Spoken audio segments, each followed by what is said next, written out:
me. You told me what I wanted to hear to get me to pull that annulment. Nice, nice. I am going to guarantee I will get your ass deported because you're a user. There is certainly no shortage of embarrassing moments on the television show 90 Day Fiancé. Each episode introduces us to an array of people who deliver some cringeworthy awkwardness in new and bizarre ways. From fat shaming to chicken feet to divorce lawyers, here are 10 embarrassing moments that happened on 90 Day Fiancé. Number 10. Mohamed and Danielle. One of the most embarrassing moments to ever be brought up on 90 Day Fiancé came from Mohamed and Danielle.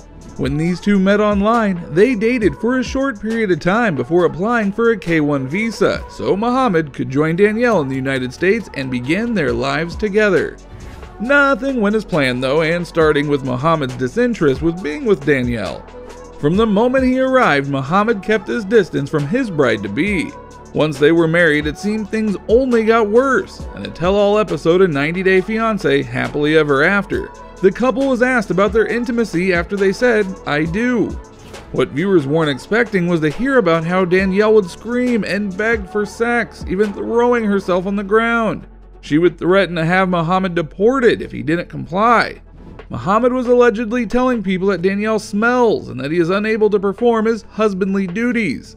In the end, the two ended up getting a divorce, but not before Danielle tried to instead get an annulment, which would make it easier for her to have Mohamed deported. Mohamed ended up sweet-talking Danielle one last time, and she agreed to the divorce, allowing Mohamed to remain in the US. Number 9. Pedro and Chantel. When you hear the words chicken feet, what do you think of? Most 90 Day Fiancé fans will know exactly which couple we're talking about by those two words. Pedro and Chantel lived out of their very own Romeo and Juliet story when they met, fell in love, and then had to deal with their families hating each other. The two met in the Dominican Republic and quickly became engaged, to the chagrin of their families. When they first became engaged, they actually hid their engagement from their families. Chantel told her family that Pedro was born in the US on a student visa. When the couple traveled to the Dominican Republic to have a second wedding with their families, things went from bad to worse. Pedro's mother decided to cook dinner for her new in-laws and serve them chicken feet. Chantel's family were not too excited with the menu choice and took the gesture as a setup, refusing to eat and starting a huge fight between the two families. Whether or not the dish was meant to insult Chantel's family is still a mystery. However, after her family left, Chantel did point out that Pedro's mother never ate the chicken feet herself. Number 8. Jorge and ANFISA. Jorge and ANFISA were one of the most hated couples to ever appear on 90 Day Fiancé.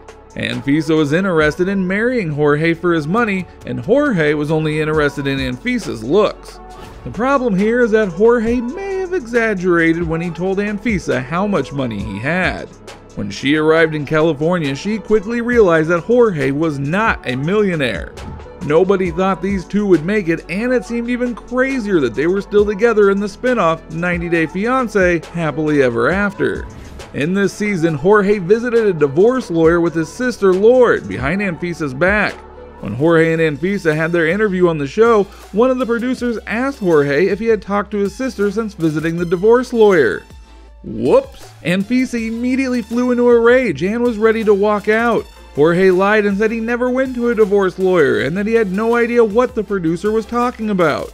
The marriage ultimately ended after several charges against ANFISA for domestic abuse and Jorge landing in jail for drug transportation. Oh, they can't all be fairy tales. Number 7. RUSS and PAOLA. When PAOLA picked up and moved from Colombia to Oklahoma to be with her fiancé Russ, she was hoping to have some support from Russ's family. The couple would be temporarily living with Russ's parents after all. Unfortunately, during one of their first meals together, it became clear that things wouldn't be so easy. During an awkwardly quiet dinner, PAOLA broke the silence by asking Russ's parents how they felt about the engagement. Russ's mom was quick to mention that the family joked with Russ before he left on his trip to Colombia. Don't go down there falling in love and, bring a girl back home. Sure enough, He does. Russ and Paola eventually moved to Miami and away from Russ's parents. They might be done with their daily awkward dinners, but the cringe of their first meal together will last a lifetime. Number 6. Eric and LEIDA. When LEIDA moved from Indonesia to Wisconsin to be with her fiancé Eric, she also packed up and moved her young son.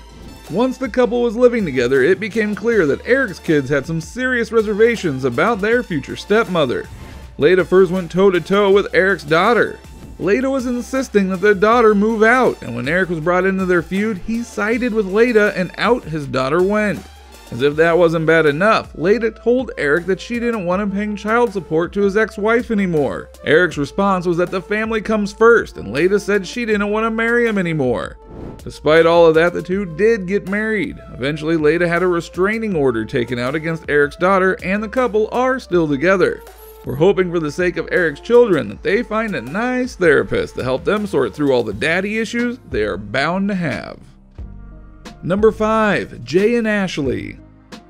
Jay and Ashley met and fell in love while Ashley was in Jamaica at a wedding. She moved Jay to Pennsylvania on a K-1 visa, and they planned to be married within the 90 days.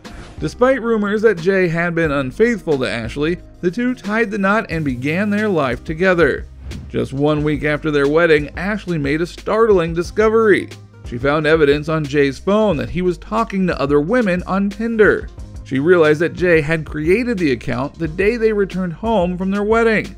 The moment that Ashley said she couldn't even kick Jay out of the house because she was responsible for him for 10 years was just so heartbreaking to watch. Heartbreaking turned to straight embarrassing as Jay entered the room, sat down next to Ashley, and asked her if she wanted to talk about it. We're guessing that's a no. Ashley filed for divorce and then called it off when Jay promised that he would change. She filed a second time when she found out that Jay had been unfaithful again. But again, she took him back. Third time's a charm, and when she finally filed for divorce a third time, the two parted ways. Number 4. ASUELU and KALANI. What's worse than having a sister with one child she can't take care of? How about a sister with 2 children that she can't take care of? When KALANI became pregnant with her fiancé's baby in season 6 of 90 Day Fiancé, she knew that she'd be forced to take care of the baby alone until she could bring ASUELU to California to be with her. Once the baby was born, it became even harder to support the baby, and she relied heavily on her sister, KALANI, for help and, well, childcare. Things took a turn when KALANI had to admit to her sister that she was pregnant once again. KALANI knew her sister would be upset and disappointed, but she couldn't have expected it would go as badly as it did.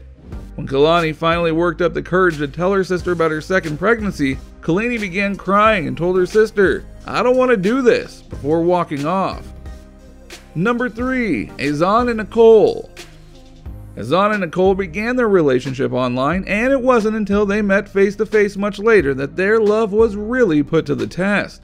When NICOLE was finally able to go to Morocco and meet her boyfriend for the first time, it should have been full of excitement and happiness. When he first laid eyes on his girlfriend, the first thing AZAN could think was that she was a little big, but it gets worse. As their relationship continues and they spend more time together in Morocco, AZAN constantly calls NICOLE lazy and tells her that she needs to work out. NICOLE then confides in the camera saying that AZAN says things like that, but it makes her feel like she's not good enough. Number 2. Paul and KARINE. Now, it was hard to choose just one moment from Paul and KARINE's story as the most embarrassing. The two met online and began their relationship before ever meeting in person. Paul traveled to Brazil to meet KARINE and to spend some quality time getting to know each other. The whole relationship was pretty bizarre. The couple had to communicate using a translator app on Paul's phone. There are many conflicts between the two. At one point, Paul accuses KARINE, using the translator app, of flirting with other men. KARINE seems confused and appears to be questioning many of the decisions that she's made up until that point. At one point, the couple is going to go swimming. Strange about that, right? Until Paul pulled out what appears to be a large condom and explained, "Definitely don't want nothing swimming up my penis," before trying it on for size. Poor KARINE just stood there in disbelief. You would think Paul's odd behavior would have been enough for KARINE to go running for the hills. But nope, the two got married and are still married to this day. Number 1. Mark and NIKKI. Mark and Nikki have got to be one of the cringiest couples to ever appear on 90 Day Fiancé. Let's talk about their age difference for starters. At the beginning of the episode, Mark is 58 years old and Nikki is just 19. Let that sink in for a second. When Mark picks Nikki up from the airport, he immediately starts treating her like a child. It got even more disturbing when Nikki pointed to something while in Mark's car touching the window. Mark immediately got fired up and asked, "You putting fingerprints on my window?" Nikki looked genuinely confused and Mark went on to explain that she should keep her hands off of the windows, telling her that it's a rule he has for his children. In an effort to lighten the tense mood, Nikki takes her whole hand and wipes it all over the window. Mark does not look pleased and firmly tells her, "Nikki, you're messing with my happiness." To which Nikki responds, "You're weird." Yep, he's weird indeed. Which moment on 90 Day Fiancé do you think was the most embarrassing? Let us know in the comments below. Don't forget to like this video and subscribe to our channel for more videos like this one.